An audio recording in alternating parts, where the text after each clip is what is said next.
Carly, I think it's time for you to introduce me properly. Hi, everyone.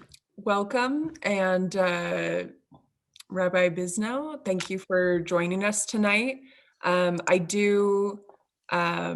will share really quick, I have kind of a welcome screen just to go over his topic. So we will be discussing Moses, an unlikely and reluctant leader. So Rabbi Bisno, take it away. Great. Thank you, Carly. Thank you for staying up late to be with me tonight, everybody. So I wanted to juxtapose what I might imagine as I project onto you, what you see in your mind's eye when you think of Moses against that which he's described as being of character, or he's possessed of certain characteristics that are often downplayed or that are not emphasized. Not unlike in anyone's biography, we emphasize certain aspects or choose to downplay others when we tell our own particular story. And very often we may choose to overlook or elide certain moments in our lives or certain qualities of character that we possess that we might imagine don't put us in the best light. Qualities that we wouldn't put perhaps at the top of the resume, or you wouldn't use in bold and active verbs with colorful adjectives to describe yourself, because one might imagine that this quality, whatever it might be, we're going to see some of them in Moses, would be that which an employer, if you will, wouldn't be looking for, right? That kind of thing. So let me begin by asking, sometimes it's good if no one has really a loud ambient noise behind them. Maybe we'll all just unmute, take responsibility for whatever noise is in the background. And that way, if you want to jump in, we'll treat it like we're sitting around a seminar table.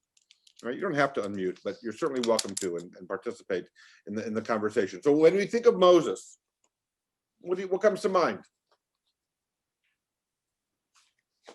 The opening of the Red Sea. Right, part of the Red Sea. Yep. What else? Humility and willing to recognize from day one that he's not perfect. Sometimes to the point where he doesn't even have the self-confidence to do what he should do. Okay. Wasn't expecting that so early out of the gate, but that's good. That's part of how Moses is described in the tradition as well.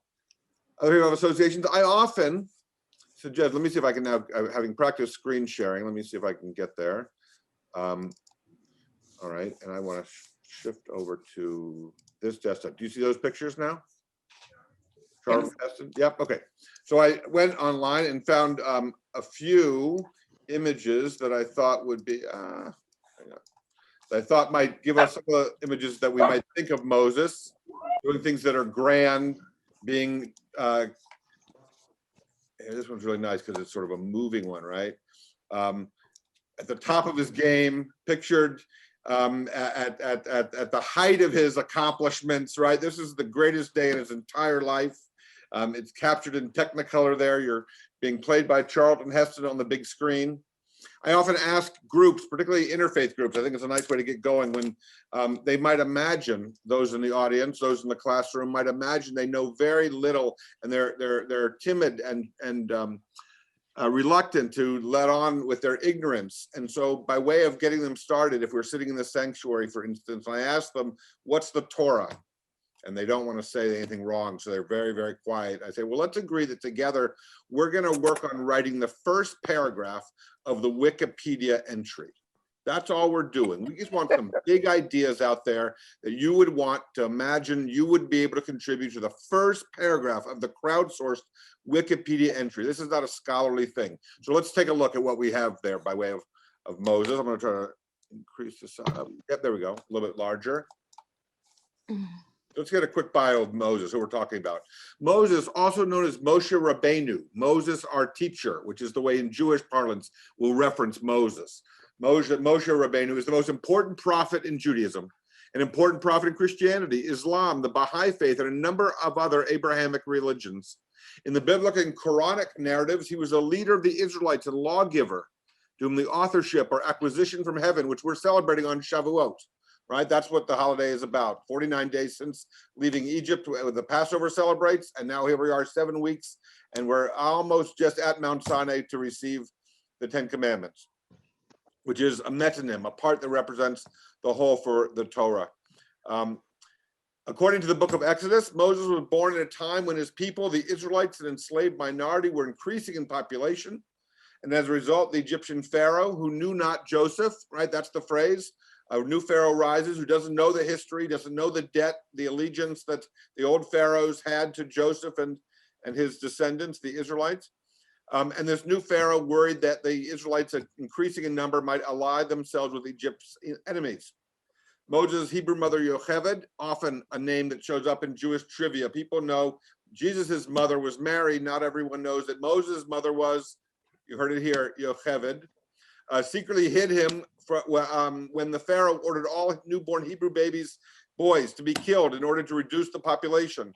Though the Pharaoh's daughter, the child was adopted. We know something of this story. We're going to come back to it when we read together in a few moments, chapter 3 from the book of Exodus. So don't worry that I'm giving it short shrift, but we know something of the Pharaoh's daughter finding Moses in the bulrushes, right? Taking him home, hiring, as it were, his mother to be the nursemaid, and then being raised in the Pharaoh's palace. We then get other characteristics of Moses. His childhood's very terse. We don't learn a lot. The Midrash fills in a lot of that material. I want to share with you a description of Moses that's taken from this work, Jonathan Kirsch's book, which is Moses, a Life. Here's what he has to say. The Bible is remarkably blunt and plain spoken in telling the life story of Moses. Unlike the sacred writings and court histories of other figures from distant antiquity, which tend to dress up their heroes as saints, kings, and even gods, the Bible portrays Moses with brutal honesty and flesh and blood realism. Indeed, the essential impression of Moses that we are given in the Bible, and the real genius of his depiction at the hands of the biblical authors, is that he was born like every other infant, grew to manhood with all the impulses and excesses of which real men and women are capable, lived a life marked with passions that are perfectly human, and came to a tragic end that is no less riddled with ambiguity and contradiction than any other human life. There is nothing divine about Moses, observes the eminent Bible scholar Gerhard von Rad, and as if to remind us of this crucial fact, the Bible refers to Moses with a simple, sturdy, straightforward phrase, the man Moses, the Ish Moshe. Who, after all, is the real Moses? As we shall discover, Moses is the most haunted and haunting figure in all of the Bible. To be sure, he is often portrayed as strong, sure, and heroic, but he is also timid and tortured with self-doubt at key moments in his life. Devout tradition in both Judaism and Christianity has always felt obliged to portray Moses as unfailingly good and humble, dignified and devout, righteous and heroic. And that is why we do not hear much about the passages of Holy Writ in which Moses is shown to act in timid and even cowardly ways. And then I wrote here, timid or cowardly, humble or self-effacing. The language I've chosen for this evening's title of our session is unlikely and reluctant. So let's go to screen share again. This time I want to look, where am I? There we go. That's not what I want. I'm second. Oh, here we are. Is that what I want? Yes, I think that is what I want. You see that? Exodus 1 from Sepharia? Yeah. Yes. We're going to go through it quickly, the chapters 1 and 2, just to pick up the story, so that so we land in chapter 3, we can jump right in. That's the story of the burning bush, chapters 3 and 4, and that's where we're going to get some real insight into character traits that Moses possesses that Irene shared with us at the beginning, right? But then we're going to look into with a little bit more focus. Shemot means names. The Torah portions, books of the Torah take their name from their first word or words. Eila Shemot, these are the names, is how the portion, how the book begins. So it's called Shemot. We call it Exodus from the Latin in English because it's the story of the leaving of Egypt, right? So these are the names of the sons of Israel who came to Egypt with Jacob, each in his household, right? Those are the brothers of Joseph. The total number of persons that in Jacob's issue came to 70. Joseph already in Egypt. Joseph died. The Israelites were fertile, verse 7. They multiplied. They increased greatly. Verse 8, a new king arose over Egypt who knew not Joseph. He said to his people, look, the Israelites are too much for us. Let us deal shrewdly with them. They might fight against us. They set taskmasters to oppress them, forced labor. They built the cities. They oppressed them more. The Egyptians ruthlessly imposed upon the Israelites various labors. Ruthlessly, life was bitter and harsh, mortar and bricks. We remember that with Haroset, right, at the Passover Seder. Verse 15, the king of Egypt spoke to the midwives, one of whom was Shiphrah and Puah. When you deliver Hebrew women at the birth stool, if it's a boy, kill him. If it's a girl, let him live. Let them live. The midwives, fearing God, did not do as the king of Egypt told them. They let the boys live. Why have you not done this? The Hebrew women are not like them. It's a fascinating story. It's really worth more time than we're giving it here. But understand that Moses was born under a death sign, right? That's what he was consigned to death upon his birth. A certain man of the house of Levi went and married a Levite woman. The woman conceived, bore a son. When she saw how beautiful he was, she hid him for 3 months. I learned something just recently. It's called A Useful Delusion. It's in a new book by the same title by Shankar Vedantam. Shankar Vedantam is the host of the podcast Hidden Brain. He talks about hidden useful delusions being those things that we believe that are helpful to us, even though they may not be true. Right. So, for instance, the examples that he gave that come most readily to mind is the first is that if we allow that 50% of couples get divorced, but ask brides and grooms on their wedding day what they think their chances for success will be, everyone overestimates that they'll be the successful ones, which turns out to be very useful for investing energy and effort in your own relationship, as opposed to believing that it's a 50-50 coin toss. And similarly, and reason I mention this now is that when a couple welcomes a baby into the world and they have this new baby, we imagine that baby is so special, so different than any other baby. And in spite of the fact there are 8 billion people in the world and babies are just how the species propagates, but it's useful because this way parents bond with their children. Very interesting, right? I mean, it's not untrue. We say that every bride is beautiful on their wedding day. Every baby is beautiful to the parents. The idea is that in that way we bond. So mother and son, and this shows up in the Midrash later with regard to the impact and the influence that Yocheved had on her son Moses, in much the same way as we say idiomatically, the hand that rocks the cradle rocks the world. Yocheved is credited with inculcating in Moses, perhaps through breast milk or the tenderness of a mother to a son, inculcating him a love for Judaism and an allegiance to his people, which gets played out in the Midrash as well. She bears a son when she can hide him no longer. She puts him in a wicker basket and caulks it with bitumen and pitch, which actually is in the Hebrew is kofar, which is the first time the word kofar or kippur shows up. It's the same material with which the hull of the ark that Noah is commissioned to build is done with. So the teva in which Moses is put the basket is the same word as the teva of the ark, and it's so fashioned in much the same way. So as the human race is rescued in the ark, so too later we find in Moses the Jewish people are going to be redeemed and rescued through the same vessel. Moses put in the basket in the reeds of the Nile. His sister watches. The daughter of the Pharaoh comes down, sees him.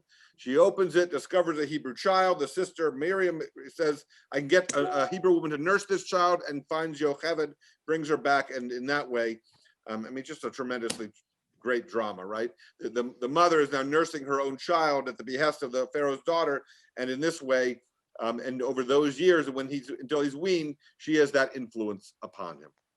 We then find that Moses, as he grows up, sees an Egyptian beating an Israelite, and strikes down the Egyptian, and then when it's discovered, he runs away.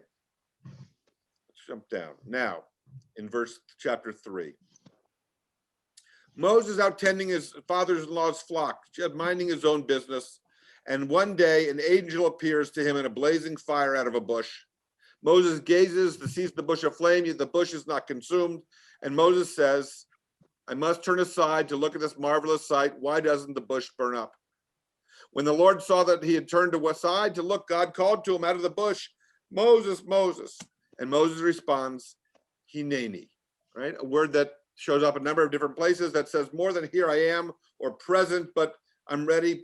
In the words of Creedence Clearwater Revival, John Fogerty, put me in, coach, I'm ready to play. And then he admonishes Moses not to come closer, remove your sandals. The place where you're walking is holy ground. Now we're going to get the charge that Moses has given. And as we read it, I want you to keep track of how many times Moses objects, or how many times Moses puts up a reason that really you've got, you should go in a different direction. So here we go.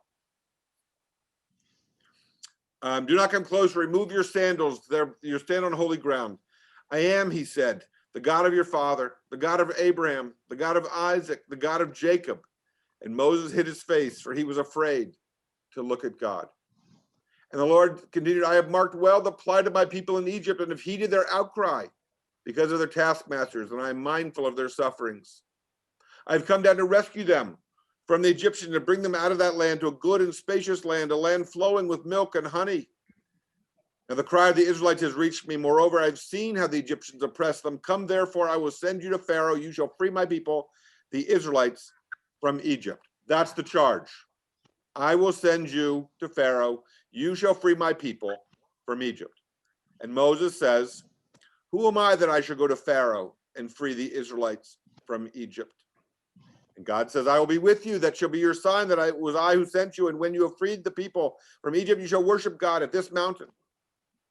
Moses isn't satisfied. He says, when I come to the Israelites, say to them, the God of your fathers has sent me to you. And they ask, what is his name? What shall I say? And God says, Ehiyah Asher Ehiyah. I will be what I will be. And we can do a whole thing just on the names of God that show up in this story. But we're going to say that God gives a name. Thus shall you say to the Israelites, Ehiyah has sent me to you. God said further, thus shall you speak to the Israelites, the Lord, the God of your fathers, the God of Abraham, the God of Isaac, and the God of Jacob has sent me to you. This shall be my name forever, this appellation for all eternity. Go assemble the elders of Israel.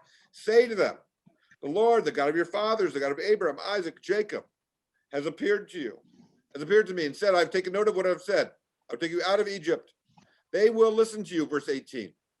Then shall you go with the elders to the king of Egypt and say, let my people go, right? And I know the king of Egypt will let you go only because of a greater might. So I will stretch out my hand. I will dispose of the Egyptians favorably. Each woman shall borrow from her neighbor, the lodger in her house. Okay. But Moses speaks up again. Verse 4, chapter 4.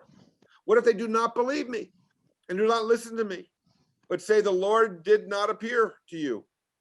The Lord said, what is that in your hand? And it's a rod. He turns the rod into a snake. They shall believe you. Put your hand into your bosom, pull it back out. It's scaly, it's leprous. If they're not convinced by these signs, take some water, pour it on the ground. It'll turn into blood. Verse 10. But Moses says to the Lord, please, O Lord, I've never been a man of words, either in times past or now that you have spoken to your servant. I'm slow of speech and slow of tongue. We're going to unpack that in a moment. And God says, who gives you speech? Who makes one deaf or dumb or blind? Go and I will be with you. And in verse 13, Moses says, please send someone else. And we'll stop here. The Lord becomes angry with Moses. All right, we're going to stop sharing. Let's talk for a moment. How many objections did you count? Were you able to keep track of them? You can unmute. How's that? That'd be helpful. I can't do that for you. I think it was 6. It's 5 or 6, right? So a couple of them are sort of doubled up. Let's take a look at what they are and what some of the ways in which they're dealt with are. Moses' first objection is, who am I? Who am I to go in this? What is going on in his mind? What are his doubts? What are his doubts? About himself. About himself, right? He doesn't believe he's up to the task. And then he begins to think about what could go wrong, right? What could go wrong? They won't believe me, right? They won't know who it is that sent me, right? I don't speak so good. It's not a job I want, right? I mean, essentially, at least 4 of those are things that go bad. The job, not the job I want. He doesn't want to get, he wants to get out of it somehow, right? So let's take a look at each one of these. I want to share with you this insight. This comes from a collection called Sefer Agadah. It's a collection of midrashim from the 1st and 2nd centuries. In response to or interpreting the verse, and Moses says to God, who am I that I should go to Pharaoh? Chapter 3, verse 11, his first objection, who am I? Rabbi Nehorai, I don't know who that is. Rabbi Nehorai in the 1st century. Moses was saying to the Holy One, you say to me, go and bring Israel out. How can I manage it with so many people to take care of? Where can I shelter them from the heat in the summer and the cold in the winter? Whence can I provide food and drink? How many midwives are there among them? How many pregnant women? How many infants? What food have you prepared for their midwives? What delicacy have you prepared for those who are pregnant? How many parched grains and nuts have you prepared for the little ones? The Holy One replied, you will understand from the parched bread Israel will take with them out of Egypt, bread that will suffice them for 30 days, how I intend to provide for them. It's an explanation about matzah. But the questions that Moses is given by this rabbi, what's implicit behind the question, who am I to go? All of these logistical concerns. Moses doesn't feel he's up to the task whatsoever. And what else do we know? It's going to be echoed in the 4th objection, and that is that he doesn't speak so good. So hang on, I want to share this part of the screen. You may know this story. Where is it? Well, no, that's not it. You see that? Moses as a youth? Yes? Yeah. Okay. Do you want to read this for us? I took this also from Wikipedia, Moses in Biblical Literature. The citations are at the bottom of this particular page. But we'll get a bit of the midrash, which I wonder how many of us are familiar with and how many of us might imagine are actually part of Moses' biography as provided in the Torah, which is always interesting. Someone read this for us. Moses was a very large child. I can. Moses was a very large child at the age of 3. At this age, sitting at the king's table in the presence of several princes and counselors, he took the crown from Pharaoh's head and placed it on his own. The princes were horrified at the boy's act, and the soothsayers said that this was the same boy who, in accordance with their former predictions, would destroy the kingdom of Pharaoh and liberate Israel. Balaam and Jethro were at that time also among the king's counselors. Balaam advised the king to kill the boy at once. But Jethro, other sources say it was Gabriel in the guise of one of the king's counselors, said that the boy should first be examined to see whether he had sense enough to have done such an act intentionally. All agreed with this advice. A shining piece of gold or a precious stone, together with a live coal, was placed on a plate before the boy to see which of the two he would choose. The angel Gabriel then guided his hand to the coal, which he took up and put into his mouth. This burned his tongue, causing him difficulty in speaking, but it saved his life. Have you ever heard that midrash or a variation of it? No. It's a fascinating midrash. It's sort of like one of the, Karen, you remember it? Or you've heard it before? Yeah. Yes, absolutely. Yeah. It's sort of it's like the midrash of Abraham smashing the idols in his father's shop, or of George Washington, the midrash, if you will, George Washington chopping down the cherry tree. It's one of these early stories that is meant to impress upon us how that character in history came upon that characteristic. How do we know how do we know George Washington was so honest? Well, he chopped down a cherry tree when he was a boy, then couldn't tell a lie to his dad, right? How do we know that that Abraham was as iconoclastic as he was? Well, because his father was a prosperous merchant in the trade of idols, but Abraham turned his back on that and smashed them and held his father's hypocrisy up before his own eyes, right? And we have a story about that. Now, it's from the midrash later, but Moses in this way, how do we explain the fact that he's heavy of tongue, heavy of mouth, or his lips are uncircumcised, or there's something going on? I've read articles that have been printed in maxillofacial surgical journals trying to figure out what it was that Moses had. What was the deformity in the palate that he might have had, or what was going on with his dental structure such that he couldn't speak?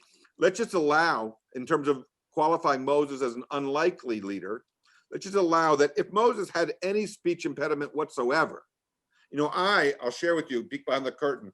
I'm confident enough in myself now because it's my 25th year in the rabbinate, that you won't hear me use in sermons words like particularly or similarly or rural, because R's and L's get a little bit tangled in my tongue, right?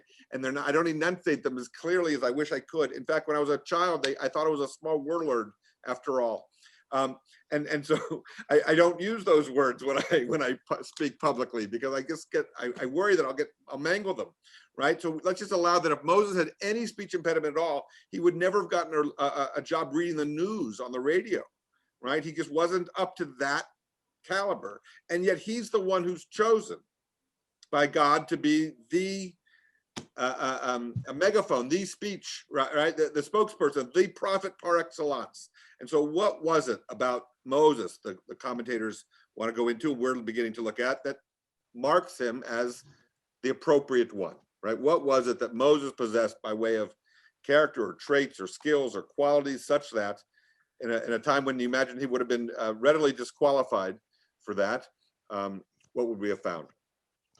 One of the answers is, that's held up often, if you can see this, page 2, this is from Numbers chapter 12, verse 3, and this is just a Bible page, Bible hub, where you can then compare all the various translations of all these different versions of the Bible. And the word, essentially in this translation series, we get humble and meek, that being interchangeable. They have different connotations with regard to what we might want in a leader. One imagines that a meek leader wouldn't inspire much confidence. A humble leader, we might actually recognize something that we might want to emulate or we might admire, particularly when we juxtapose two leaders against one another. Humility doesn't seem to be a disqualifier. Meekness might be. Just the same, what are those qualities that we're looking for? All right, thoughts about all of this so far, just as we begin to paint a picture. Let me get rid of this. As we paint a picture of some of these early qualities that Moses possesses. I'll get to unlikely. Okay, I'll go over to here. In this book, this is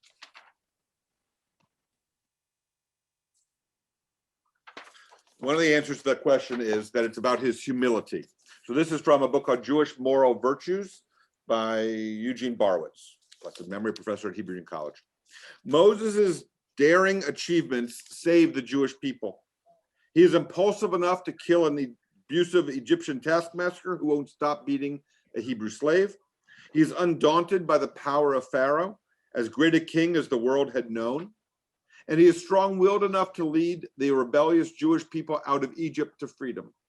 Even God's fierce anger does not stop Moses from trying to change God's mind, as it were. How astonishing, then, is the Torah's description of him. Moses was exceedingly humble, more so than any other man on earth. What specifically prompts the Torah's mention of Moses' humility is his response, or more accurately, his lack of response, here's a midrash, to Miriam and Aaron's, his siblings, personal attacks against his wife. His wife, you may remember, was Ethiopian or Cushite. And so there are some who have suggested they were racist, right? Or they were certainly prejudiced against his wife. The narrative tells us that Moses says and does nothing to retaliate. Certainly didn't win him any additional love in his wife's eyes, I'm sure. He remains remarkably passive to his siblings' denunciations. For someone with his history of explosive outbursts, such behavior is completely unanticipated.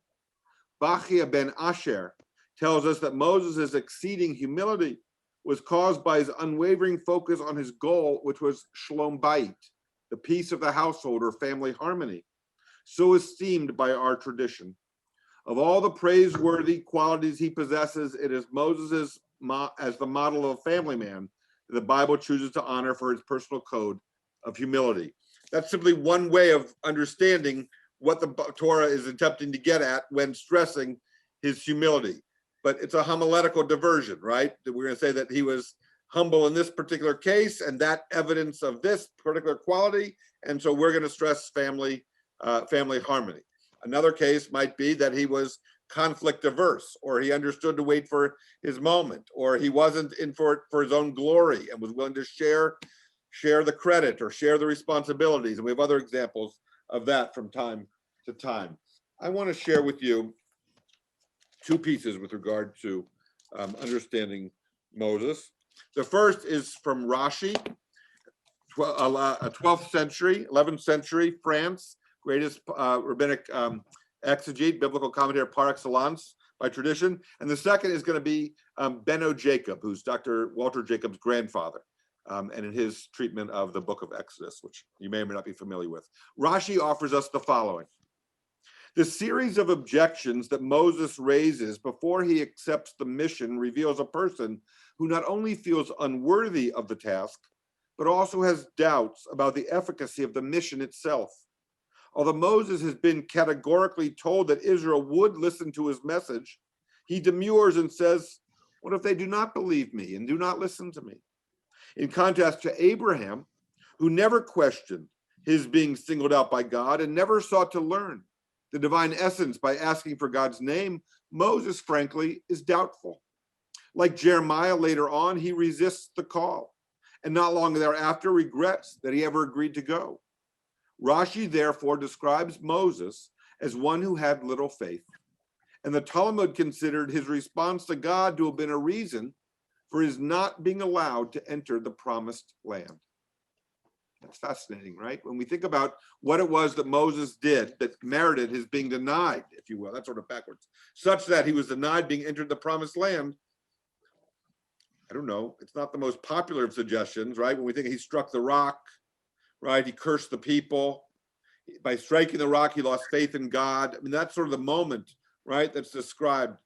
But in this case, Rashi, of all commentators, is suggesting that because Moses evinces lack of faith in God at that moment, in spite of having been assured that it'll work out, for that he's denied entry into the promised land. He goes on, the Bible does not depict its heroes as cardboard saints who answered the divine challenge without question. Moses the bush is the beginning of his knowledge of God. And while he is struck with awe and even fear, he remains also very much himself and preserves his right to refuse initially and then to doubt and to question. He never loses this independence even long after he becomes the intimate of God. And then let's look at what Benno Jacob has to offer us. Take you through these quickly. Jump in at any time with a question or a thought. The first objection Moses provides at the burning bush is, who am I that I should go to Pharaoh? Why'd you pick me? Rabbi Jacob says, the first objection has often been misunderstood. I wanted, before I do that, I'm sorry, I want to do something else. Wait. I want to tell you who he is. Sorry.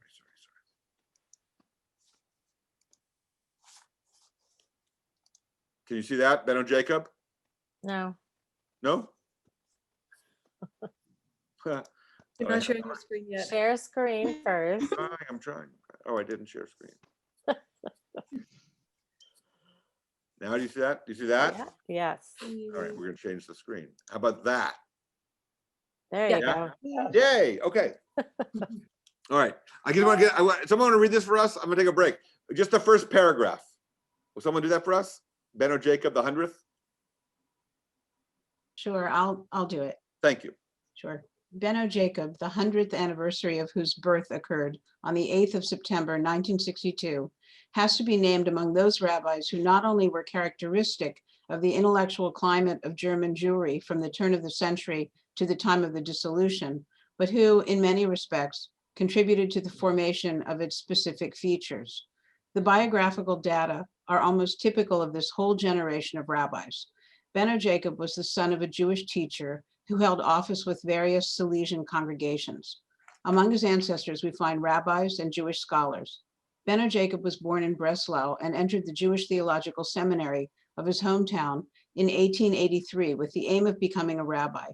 Simultaneously, he read classical philology and Oriental languages at the University of Breslau. In 1890, he went as rabbi to Göttingen and from there to Dortmund in 1906. After his retirement from office in 1929, he remained in Dortmund for another year before settling down in Hamburg.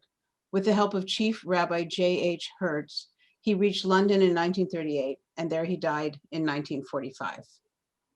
And if you remember the Hertz Chumash, which was the conservative movement's Bible, right? That's like our Plaut commentary, and that's Chief Rabbi Hertz. So this is Dr. Jacob's grandfather. All right. No. I wanted to.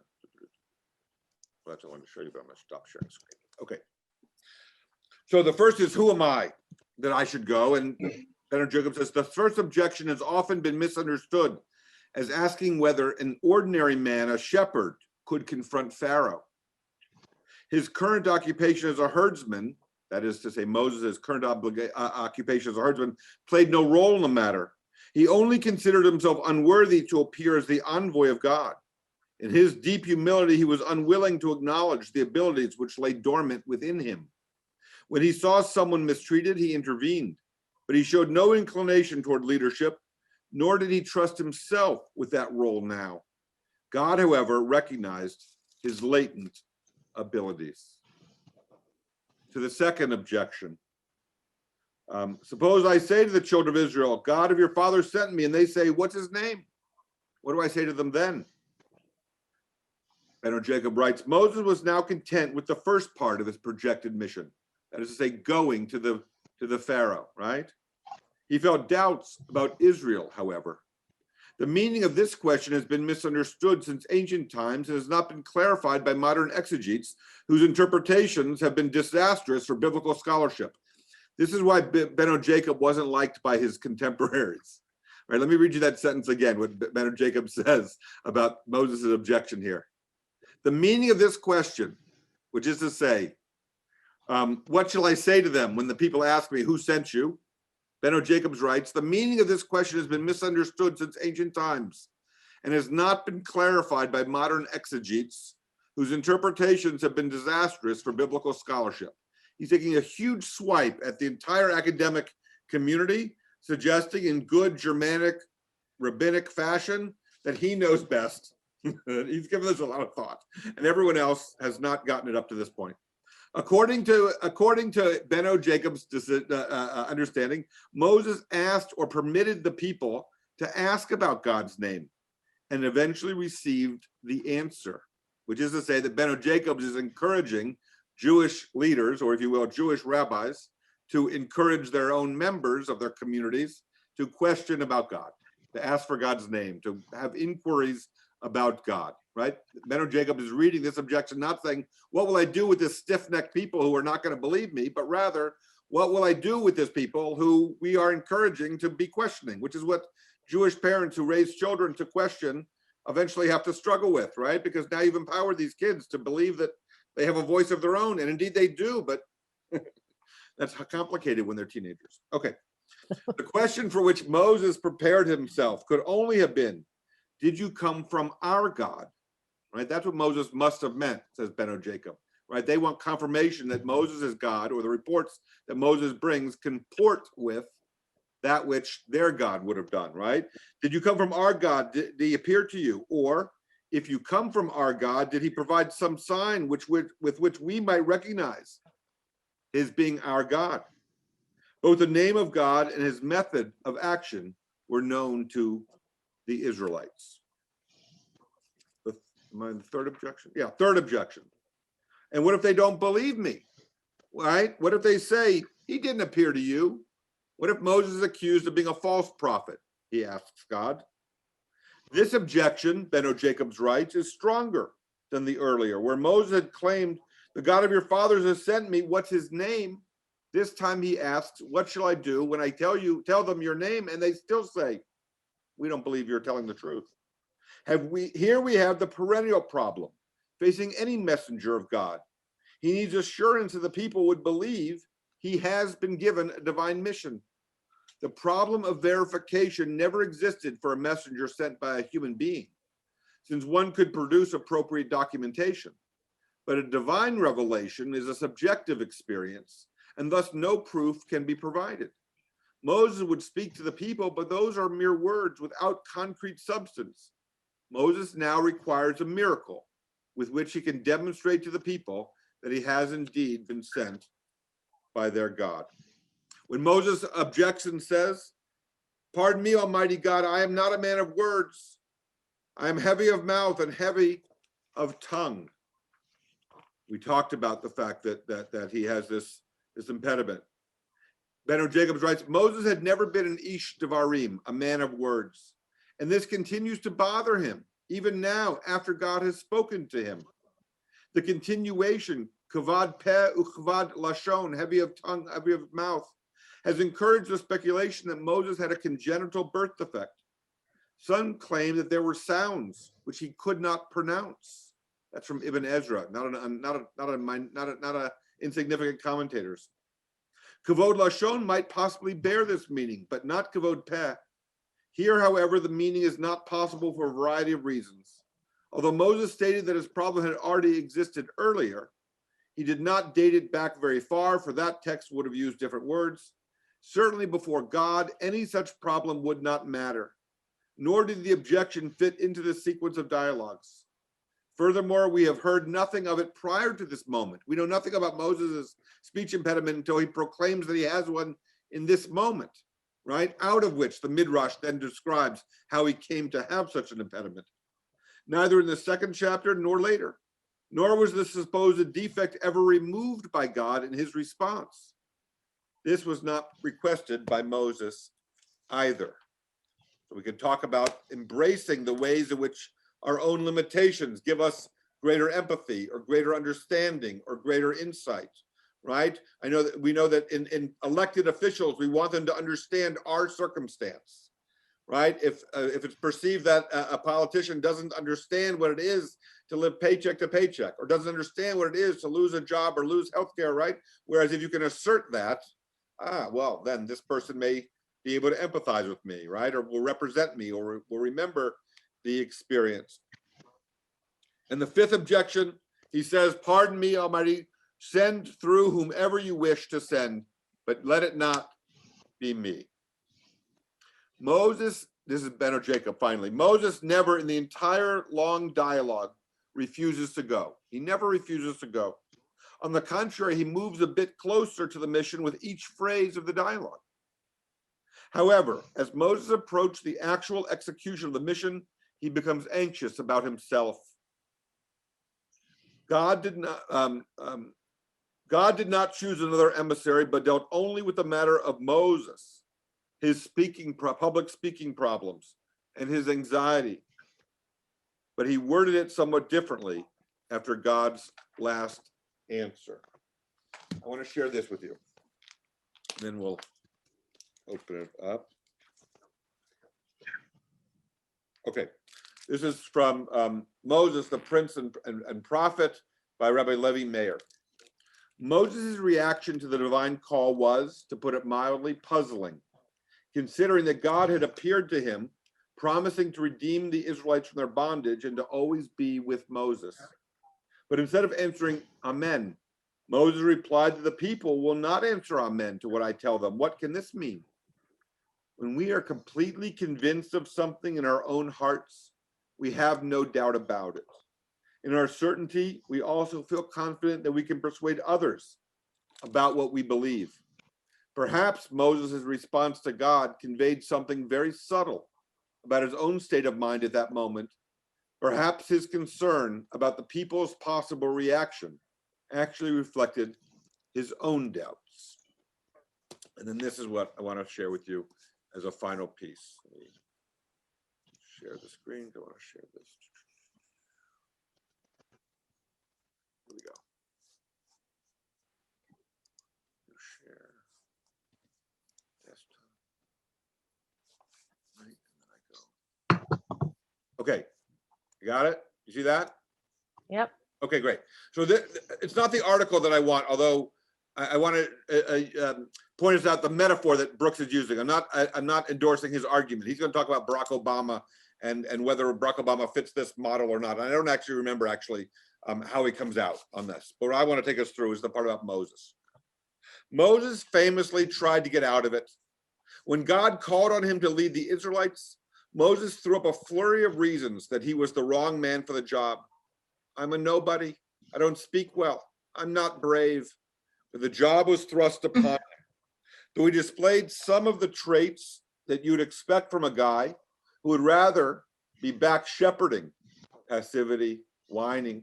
He became a great leader. He became the ultimate model for reluctant leadership. The Bible is filled with reluctant leaders. We'll go to the middle of that paragraph. The most powerful people often don't get to choose what they themselves will do. Circumstances thrust certain responsibilities upon them, and they have no choice but to take up their assignment.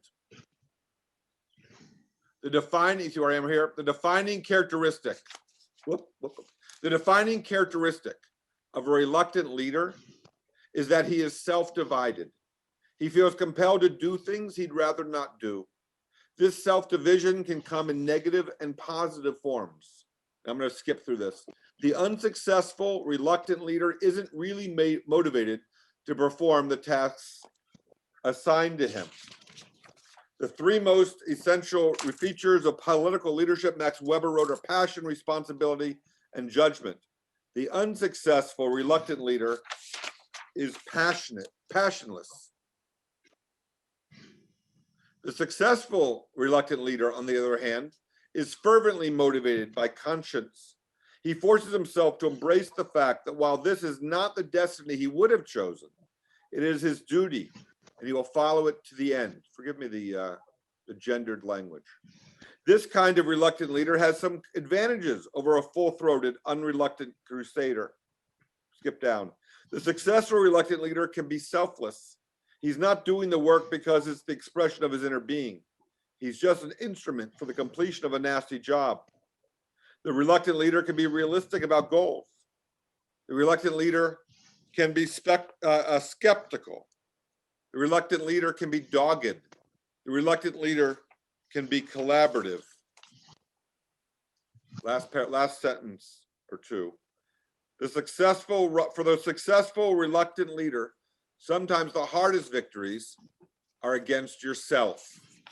So in Moses, Brooks is pointing out, or we might see ourselves in the mural, in his self-doubt, in his reluctance or ambivalence or concern about what they'll think of him if he were to present this idea, which is unexpected, right? Or is counterintuitive or goes against the grain.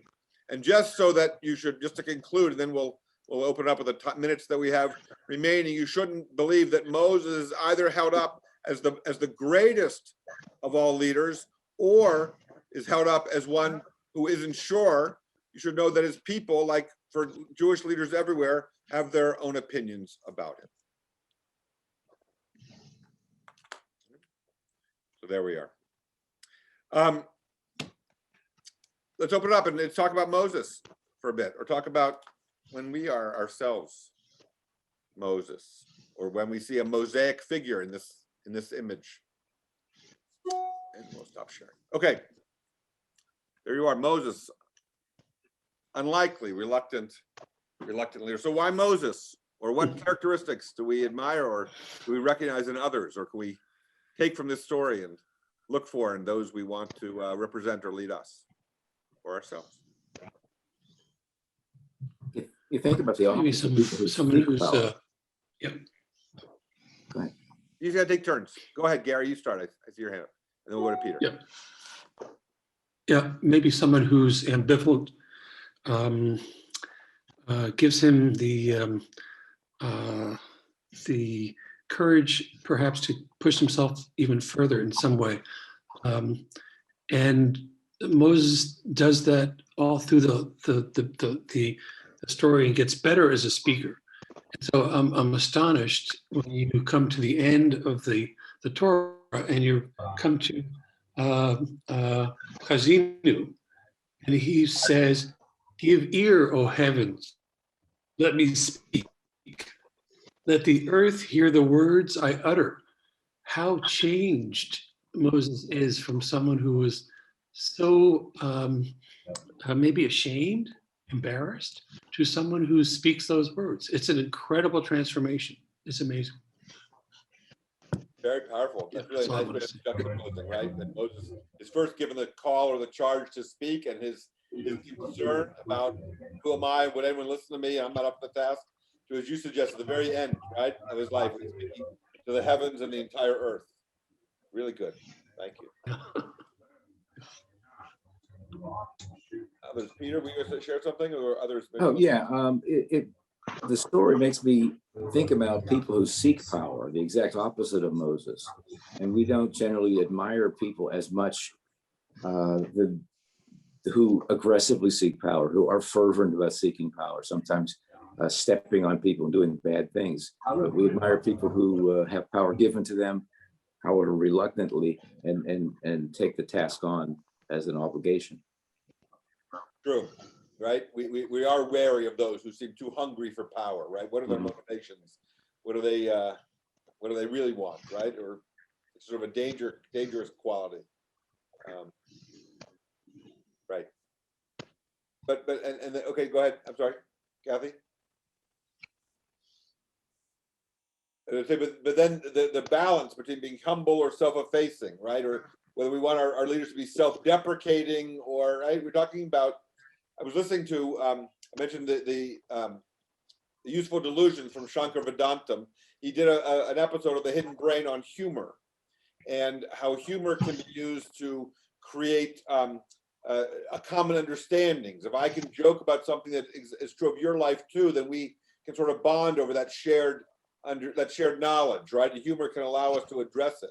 But and humor can be used to in groups to build a sense of cohesion. But if a leader uses humor to punch down, or is ever seen as taking advantage of their position to make fun of or to tease someone when there's a power dynamic that's unfair or that's outsized, then they lose the support of the people that are doing that in front of it. It's very difficult, evidently, to gain that back. We might imagine that to be true, but according to the research, you're right. If a boss does that in a staff meeting, if a rabbi does that from the pulpit to make fun of somebody, you've lost it. I mean, you've punched down in a way, right?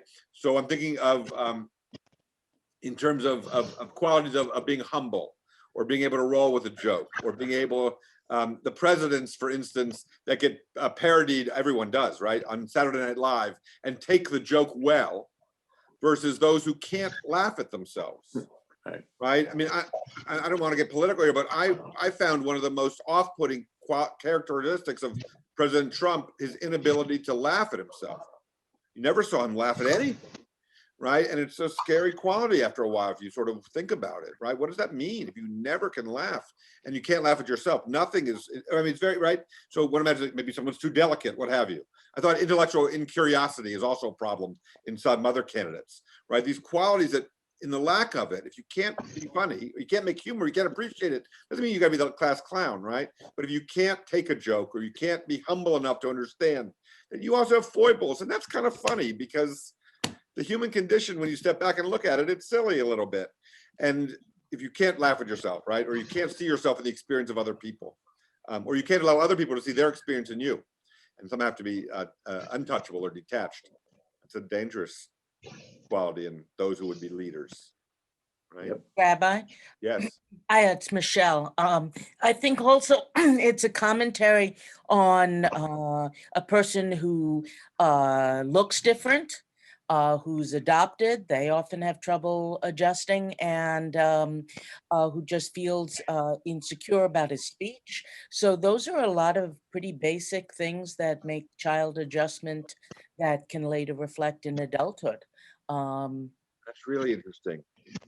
That there's just that maybe Moses' speech patterns, or what he felt were his impediments, were rooted in childhood, not a physical act of burning one's tongue or lips, right? But that somehow the trauma is carried forward, or the self-doubt that's inculcated early is Well, he would have probably sensed he was different, and why is he being raised in this household? And did his mother love him when she gave him up? And of course, we know many people who give up their children do love their children and Sure. think better, but the kid always has a hard time with it. That's a wonderful insight. Wow, that's really powerful. I never thought of it from that angle. Thank you for that. I guess it's a pediatrician talking even at 1 o'clock. Yeah, well, that's good. We're glad for that perspective, right? it's sort of, I'd mentioned before the ideas of George Washington, the cherry tree, and these kinds of stories. They play into what's called the great man theory of history, which is the idea that great figures from history were always great. I mean, it was just recognizing them from the earliest of ages, right? David McCullough reminds us that all the founding fathers went to bed every night completely filled with doubts about whether this project called democracy would work. They had no idea they'd be emblazoned on coins and currency later, and monuments would be built to them in a city called Washington, D.C., right? But in the moment, they had all the doubts. They took it home. They lost sleep over it. They worried. They had butterflies in their stomach before signing the Declaration of Independence the next morning, right? That kind of thing. And that's important to remember, because it's not the case, right, that courage alights on us, or we wake up one day and are able to stand up to peer pressure or powerful people. But sometimes we find ourselves in those situations where we rise to the occasion or we don't. Moses, an unlikely, somewhat reluctant figure in the beginning, becomes Moshe Rabbeinu, right? It wasn't always the case. And there's still obviously the part of the younger Moses, even at 120 years, which is true for all of us as well. Final thoughts. All right. Well, thank you for sharing these. Even Carly, Thank you. thanks for logistics and pulling all this together. And thank you, each and every one of you, for Thank you so much. Thank you. Dr. Plan. Thanks. Thank you, Rabbi. Good night.